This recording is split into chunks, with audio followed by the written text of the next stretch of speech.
Sasha is always smiling. Sasha's always smiling. Yeah. And I think and that Lynn, and Lynn has been happy over 50 years living with his wife. So that's Yes. a 54 years and he has a 54 years happy and place. still going, still Did going, you still going. still going? So you remembered about the 54. That was yesterday. So now it's 54 years in one day. Wow. Oh Ah, my okay. goodness. One day at a time. You What's know, that? One day at a time. One day at a time. Absolutely. well, If you I could, always look happy, Dr. Tulla. How are things going in your world? So, I mean, see, we don't have much of a choice. I mean, the government has opened up a lot of things. So it's business back as usual. People are still very skeptic. I mean, they're going to take it very slowly.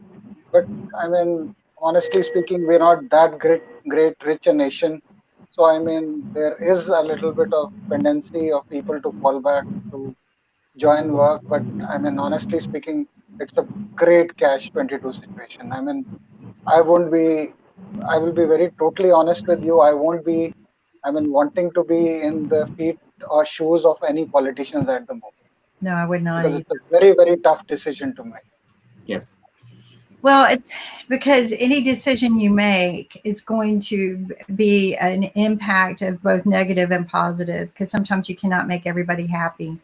And and right now they made some knee-jerking decisions in the beginning, and the cleanup from that has just been difficult. So I agree with you. I would not want to be a politician right now. Dr. Tulla, you were right that I was a little bit down because before you joined us, we were talking about COVID, of course, and Black Lives Matter and the riots in the streets, and it's sort of a depressing topic. And we have to work to keep our spirits elevated during these times. I know, Well, it's a very, Jim, you grew up in the '60s, and you've seen crazy things happen in the '60s. You know, JFK, Robert Kennedy, Martin Luther King assassinations. You know, Woodstock. I mean, it was crazy back then, huh? Vietnam. One of my Yeah. earliest memories is being in church after the president was killed, and everybody was crying, and I was too young to really understand why. But that's one of my earliest memories. I grew up then too, and I remember crying. My mom dressed me up. Everybody went to church for the funeral. I remember that.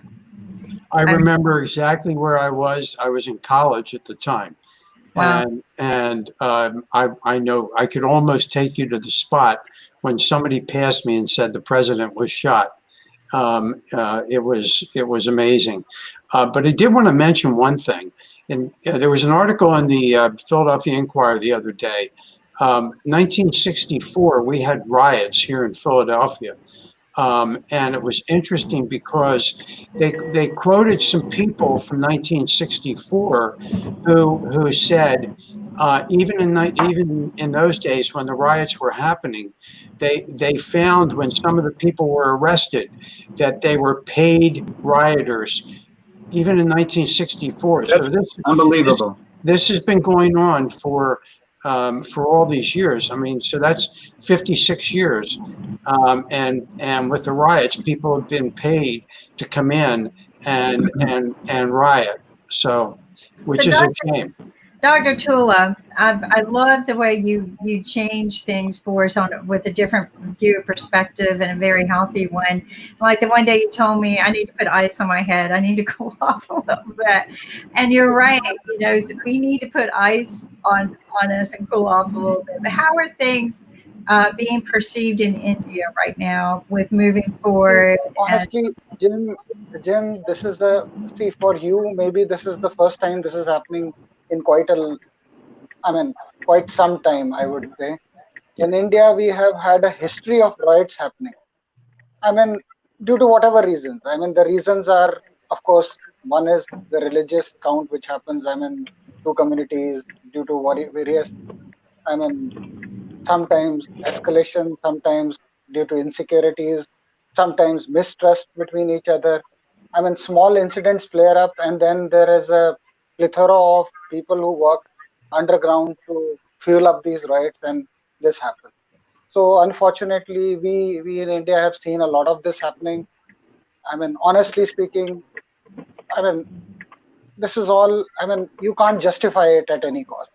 I mean, destruction of property or lives is not justifiable at any end. I mean, how gross ever be the insinuation or the provocation, you cannot justify it. Now, see, I was just the other day seeing, I mean, what was happening, at least the visual images which were coming across through various TV channels and social media channels, what was happening in America.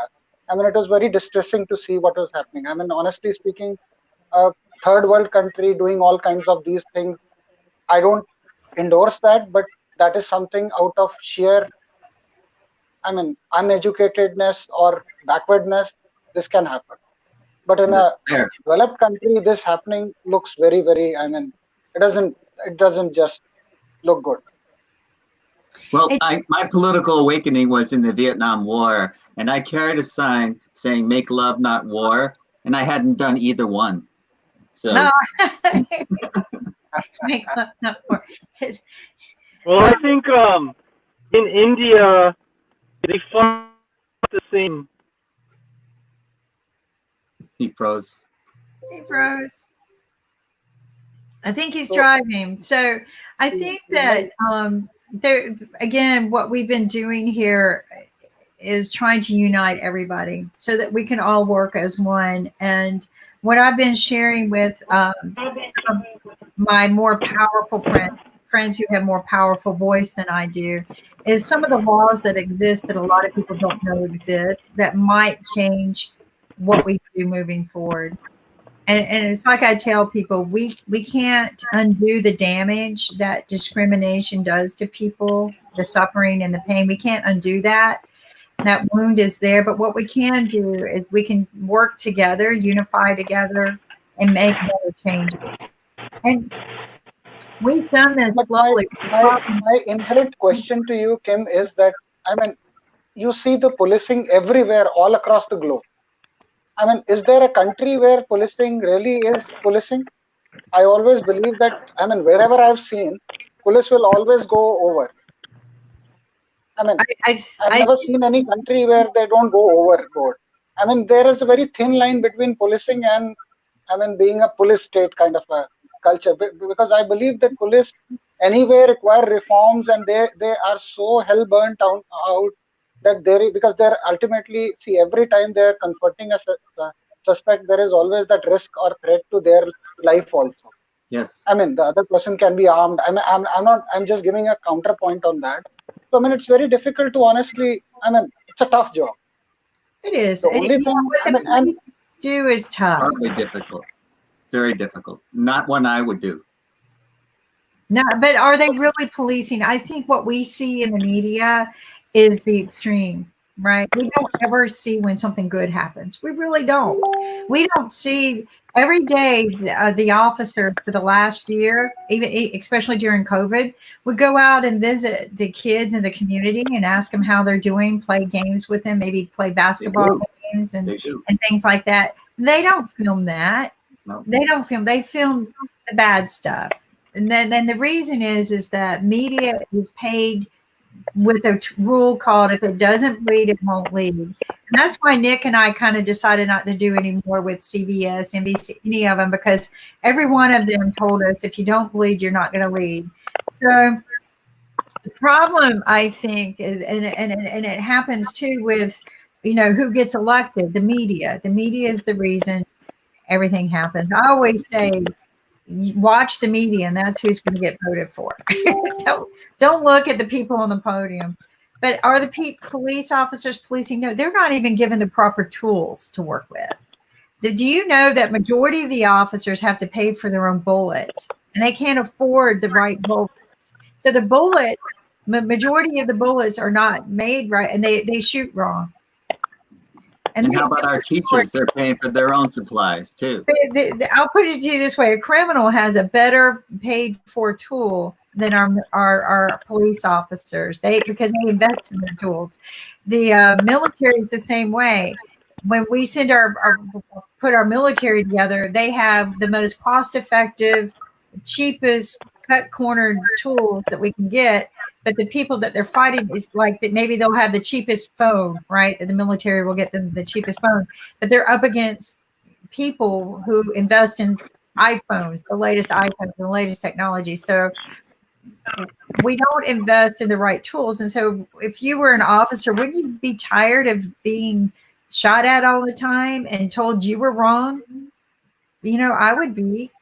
I would, and I wear a shirt once a month in memory of an officer who was dispatched for to go check on somebody, not knowing that it was a person who continuously committed domestic violent crimes, which is the most dangerous crime you can check on. It is, and he was shot and killed on the spot by the offender with no remorse, and so these officers face that every day. So I wish that we would, I think there's better ways we could do things. Use drones, use technology. Well, Kimberly, I would never defend the media, so I agree with everything that you said, but I still think that the government was of the people, by the people, and for the people, and we've forgotten that. Our government is not for the people now. It is for the corporations, and we must get back to our governors have to represent the people. And the people are suffering. The government must help the people who are suffering. And we have desperate income inequality in America. And I think that this is one of the things that when you have this income inequality, the people who are dispossessed act out. And this happens over and over and again. And when the media covers something like what happened in Minneapolis, then people all over explode. And this is because we're not taking care of the people. They're not the priority for our government. Wall Street is, we don't want to die for the Dow. Right. We don't want to die for the Dow, death of wealth, right? DOW, death of wealth. But if you really look at acronyms. But one of the things, I love my little book, right?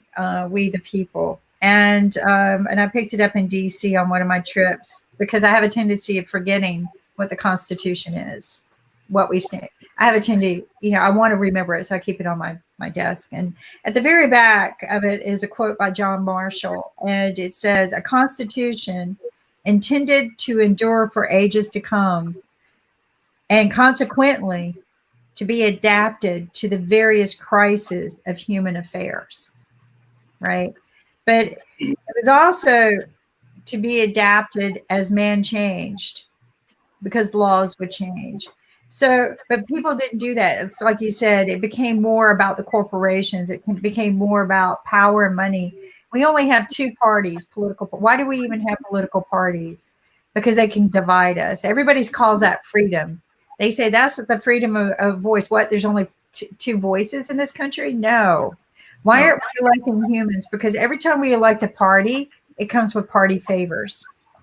And I've been preaching this for 10 years, and I've lost a lot of friends over it. But people go, well, and Mark did this, and I didn't mean to set him up, but I hear it all the time. But he said, well, we had nobody else to vote for. And I go, wait a minute, what do you mean? He goes, well, I wasn't going to vote for her. I was, he was my only other choice. And I go, there were three people on that podium. Yeah, but you can't vote for the third person because they don't ever win. And I go, they don't ever win because of people like who don't think that way. You got to get away from the parties. Dr. Tulla, is this a problem in your country? So in our country, the problem is exactly the opposite of what it is in US. So you have a two-party system, we have a multi-party system. So we have a lot of frogs in the pond, right? Yes. So one frog is jumping this way, the other is jumping that way, and ultimately you are confused which frog to vote on. So I'm sorry for calling politicians frog, but that's not what exactly I mean. I was just giving you an acronym. We got a lot of frogs. Because I wanted to bring a smile on your faces, because I presume that the discussions have been very serious, and I don't like Jim and Sasha looking seriously at me.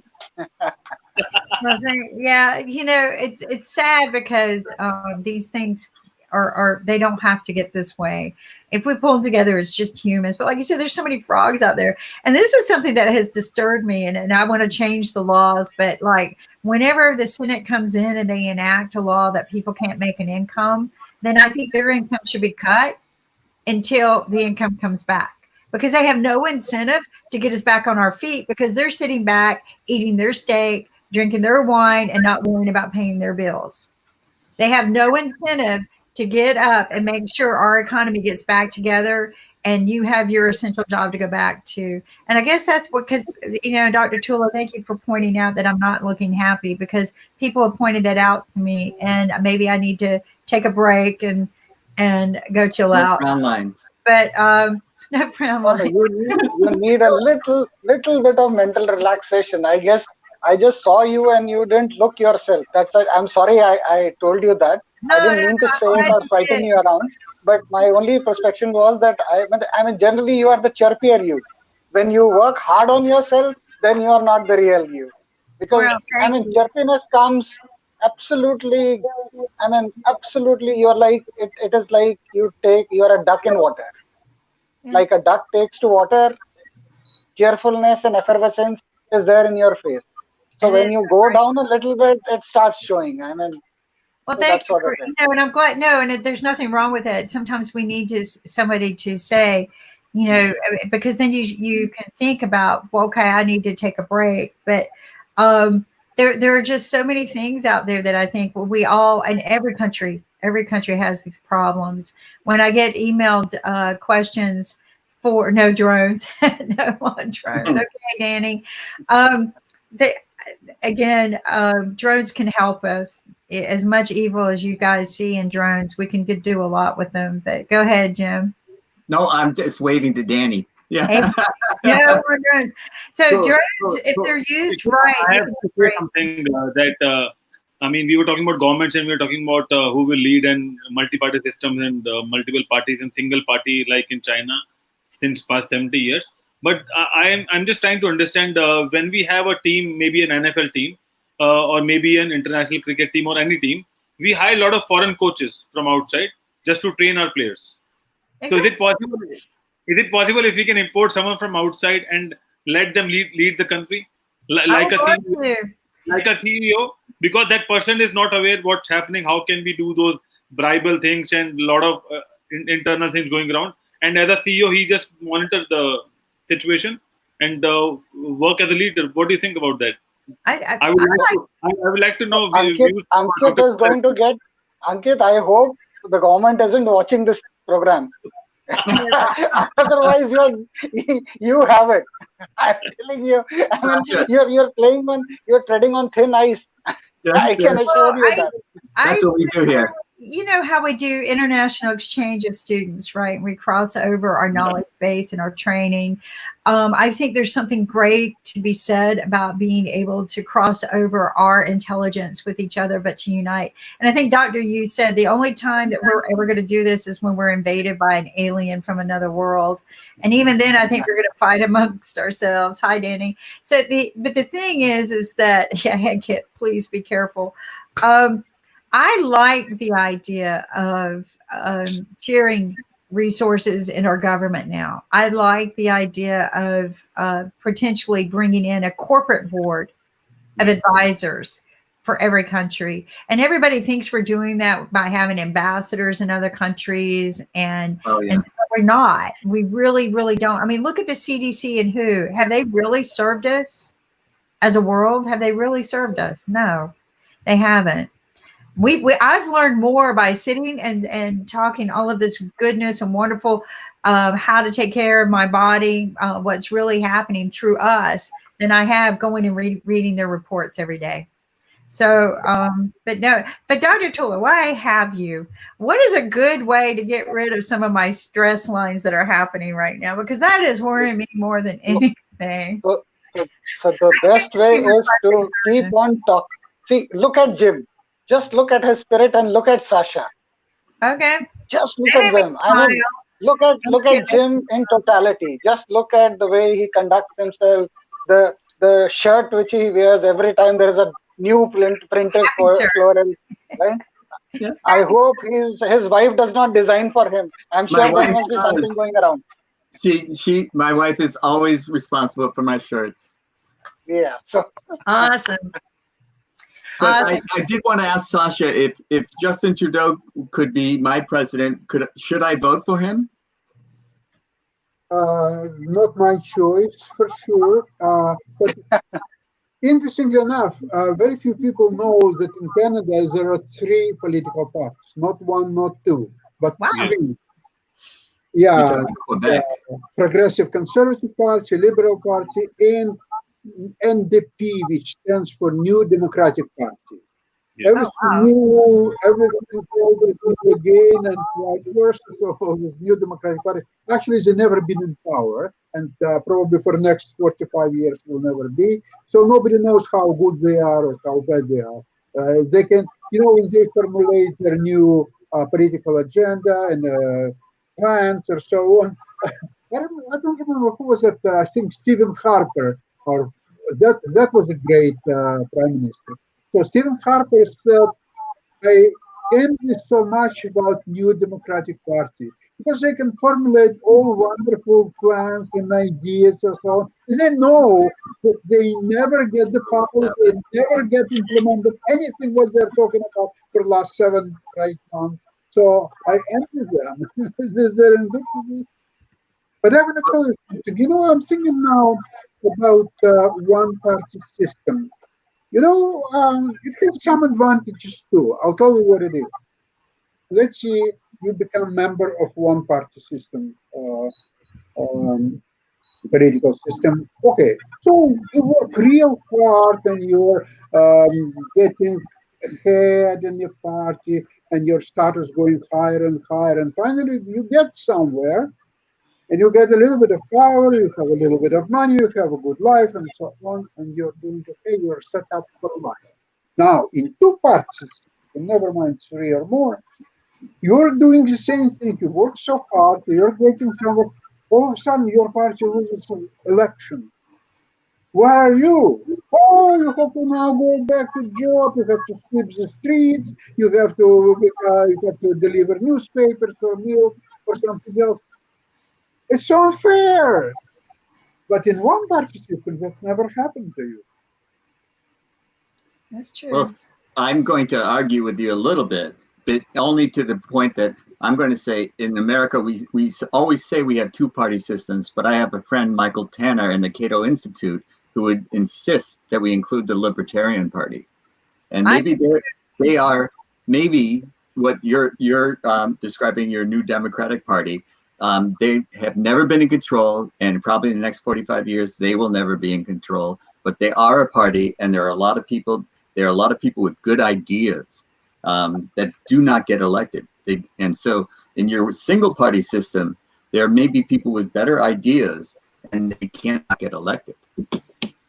Absolutely. Jim, can I just spin this conversation on its head?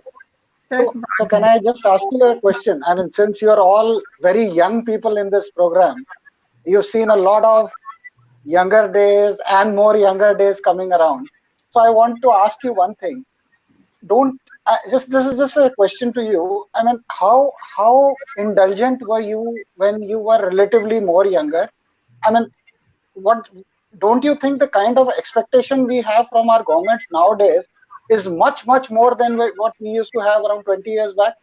Yes. Yes. So basically, we are pressurizing them, and I believe they get into this marketing tool around them. So they are always in this marketing mode. That's because I mean, previously also governments were doing whatever they could do, whatever with their limited capability they were doing. And now also the governments remain the same only. I don't think there is much changing around. It is basically the marketing around the government which has changed more. And so since do you feel that there is a difference in people? I think so, yeah. That is what's happening around. And it's because of the media as well. That is why we are talking about politics. Yeah, the pressure from the media, I guess, is more. True. But also, the Supreme Court passed Citizens United. That means a lot of political action committees can be formed. And so big money can be funneled through them and influence the elections. So I still think it comes down to power and money. And those are our choices. Which power and money do I back? This one or that one? a few things you got to be leery of. A lot of times they do what they call laws that they make you think that they're doing something for you, but in reality, if you read the law, which it happens to be a passion of mine, because I like to find all the loopholes or the mistakes or the lies they project to people, that they will not put the enforcement in that law. So that law was just written as air. There's no reason. There's no even reason to have it. But it was written with a title and put out there to make a lot of people happy. But at the end of the day, if you read it, there is no means to enforce it. So there's no reason to even have it. It's just a waste of paper. So, and there's a lot of those. There's a lot of them out there like that. And I hate putting us down so bad, but we, the people, let it happen. I think that's the thing. Dr. Tulla, you probably nailed the head. We put the pressure on them to make our lives better when actually we need to be doing it. And local first. Do your local community first.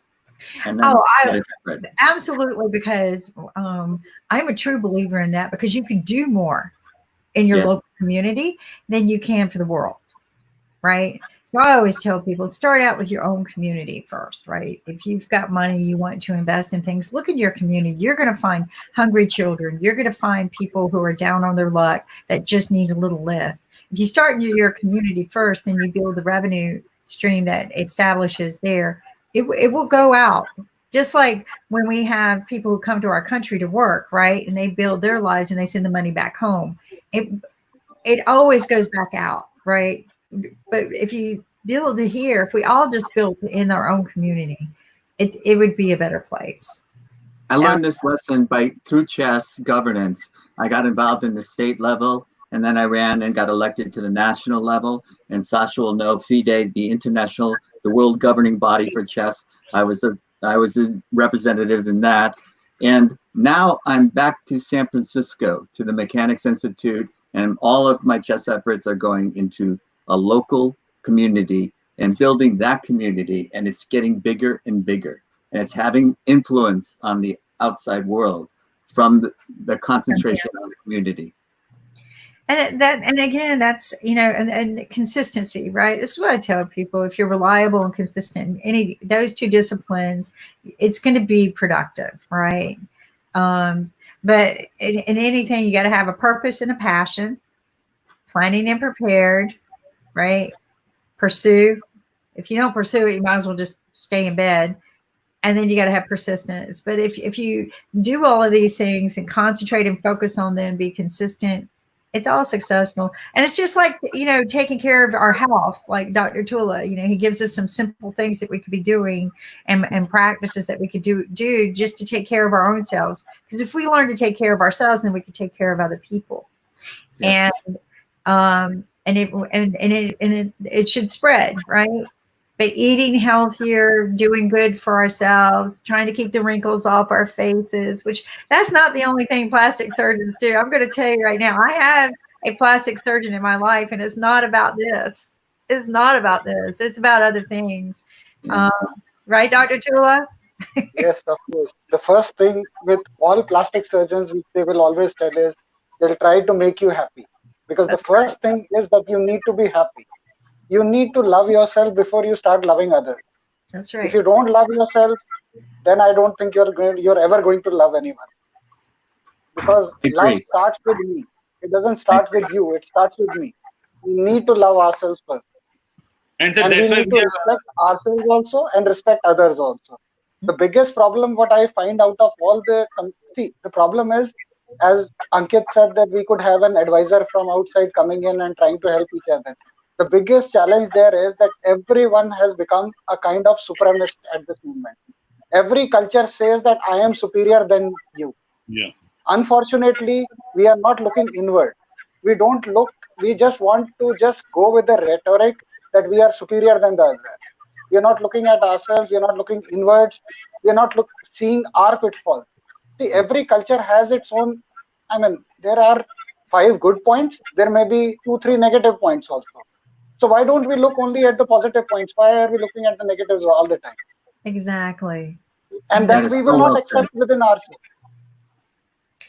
My uncle taught me something. interesting story. I'm going to write a book about him. But when I lived with him for a while, he taught me to always write both sides, the pros and the cons. Don't always look at the negative. He said, if you do, you will never get out of it.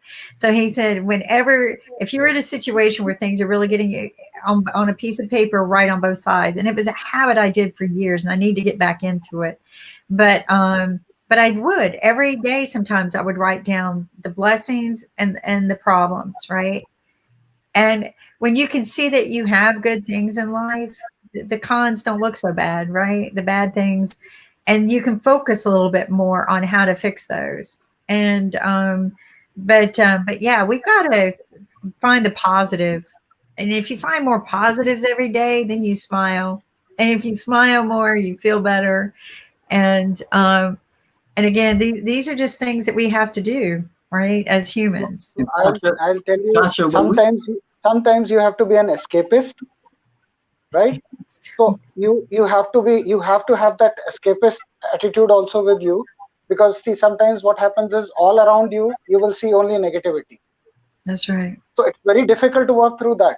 So it is very important that what you are seeing, what content we are seeing on the TV, that should at least be some amount of positivity in the content which you are seeing, whether that be a movie. Maybe you can see those light-hearted comedies, those light-hearted romantic flicks, whatever you want.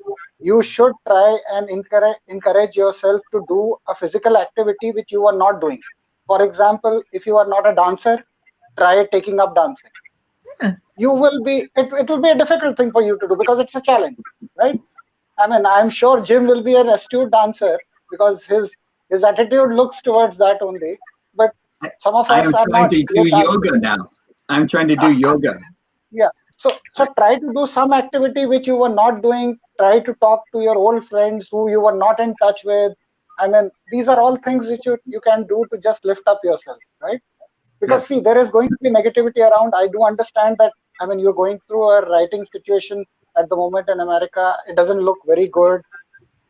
Trust me, this has happened a lot with us in India. Yeah. We always outgrow it. Ankit must have seen a lot of it. He was in Delhi when the Delhi riots also took place, and the president of US was also there during that time. So he's also gone through, weathered a lot. So these are things which we've gone through. We need to get out of them. That's the only thing around it. And I was going It's to ask very Sasha, difficult. when you're doing your investment due diligence, you look at the assets and the debits, don't you? You look at, no. Good. Okay. I'm going to ask Kimberly a question then. No, Jim, look, if you want to teach somebody, then you can say you study the balance sheet and you study this or that. When it comes to real money, your own money, don't even try. Don't even try, because whenever you read information, you don't know what's hidden, what is there, whether it's truth, whether it's not. This is all for academia.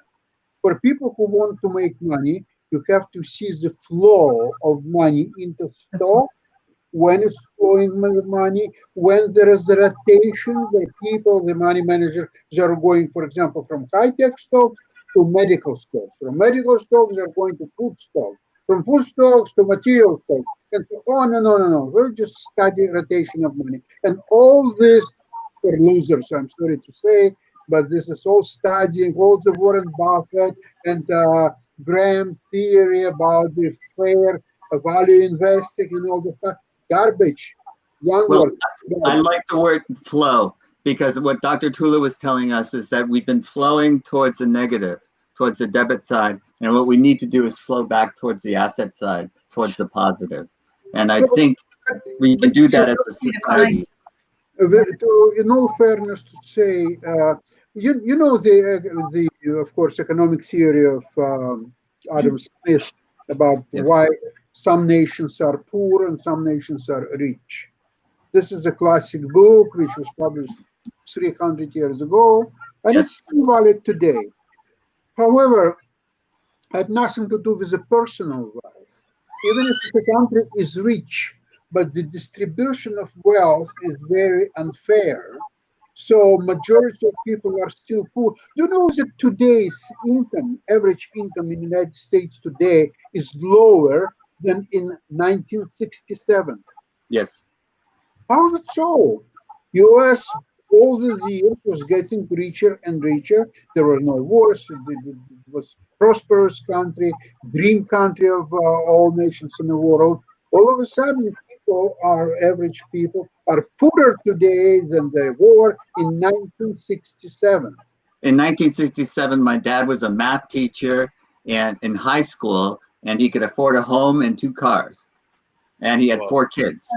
The mindset was different in the 60s and 70s because I was taught and rewarded and inspired to earn money and save. And if I saved my money, then the bank would give me more interest rate. So I was inspired to think smart with my money. As we got older, the government decided that's not what they wanted to have happen, or the rich people and the corporations. They wanted you more in debt to them. And the way Yes. to do that is I don't know if you noticed this, but in the past 10 years, they would put up incentive programs that, if you spend your debit card 30 times, we'll give you 1.3% interest, which is more interest than anybody gives nowadays. I used to earn 6% interest on my savings. 6%. And the more I put in there, my goal was to get, and I was a kid, and my goal was to get $10,000 saved, because if I got to $10,000, I could get 10% on my money. Oh my gosh. Every penny I got was going into that bank. I couldn't, but at my age and being a female, there was no way I would ever save $10,000, and they knew it. But I strived for it. Okay. I strived for it. But today it's, you got to spend your debit card 30 times. Well, the average American, when they spend their debit card, they're going to spend it on gas or something like that. So it's going to be $20, $30 charge. You spend that 30 times, you'll never make enough interest to make that money back on the bank account, unless you put them. So this is what I did. I tested the system, because this is what I do. I test everything to break it. I tested the system, and I put the maximum amount that was allowed in there, right? Which was a lot of money. So I would make a lot on the interest that was there. And I spent my debit card at the dollar store 30 times. All right. Okay. So I made money on my debit card every month just to prove my point. So after a year of doing that, you know what they did? They banned me from the program. Because you beat the system. I beat the system because They don't let you in the casino if you can do that. They kick you out of the casino. dollar store let me do this, but I made friends with the people at the dollar store. Said, I'm testing something. Will you let me charge one item at a time when I come here? And they did, right? So that's. But so it proves the golden rule: women are smarter than men. Yes. I don't know. That's how you stay happily married. I don't know of any man that would have done that. Okay, I don't know of any man who would have done that. But it took a lot of work and it wasted time. But I wanted to prove a point. But again, then the system got mad at me and took me away, took me out of the equation. I asked myself how many people actually fall for that game, because there's no way in the world you can spend a card 30 times unless you put that much effort into it and make that much interest rate. So the system is not designed. If you look at the loan program, the student loan program, I'm going to have a student loan day, and I'm going to pull it up and I'm going to show you guys how this works. But if it is designed, what they do is they come back and they tell you, just pay the minimum amount every month. But if you pay that minimum amount every month, because the interest rate is different for each set of loans you get, you will never pay that off. In fact, you will owe more at the end of the year. You will owe more money at the end of the year. And they make it easy for kids to say, okay, I'll just pay $100 a month because that's what I can afford. But they didn't tell them that if you paid $110 a month, you'll pay it down. Yeah. They don't do that. They put you into a plan that at the end of the year, you owe more money than you do. And that's just one of the systems that are broken. It's the same with the mortgage system. We always pay more than our mortgage. and we paid off our mortgage early. For the And- smart people, yeah. But but then they did that upside down loan thing where people were allowed to go buy big McMansions, right? Because they made it affordable with that upside down mortgage. And after 3 years, people didn't realize that they had to pay everything up. Yeah. and everybody lost their houses. Yes. Everybody. And you cannot tell me that was planned. That was planned. That was planned. Because people came Absolutely. in and bought those homes up and rented them out. Okay, they bought them out of foreclosure. No, this whole thing, I watched it and saw it happening. But we've got hello, Dr. Aja. Hello, hi, namaste. Welcome. Yeah, Dr. Tulla. You and Dr. Tulla know each other? yeah, Dr. I know him. Yeah, Okay. How are you, Dr. Raja? great, great. How about you, man? All well, sir. That's So good. are you still in self quarantine? Are you still? How are things in your family? Yeah, they are still in the isolation, and hopefully, and they're all are fine, not getting again spike of fever, and no complications so far. Hopefully, within a week, all will be again, in a normal, yes, in a normal back to life. But as the COVID numbers are increasing very rapidly in Delhi, so my duties are getting hectic day by day. Sorry. I just came with 15 minutes back.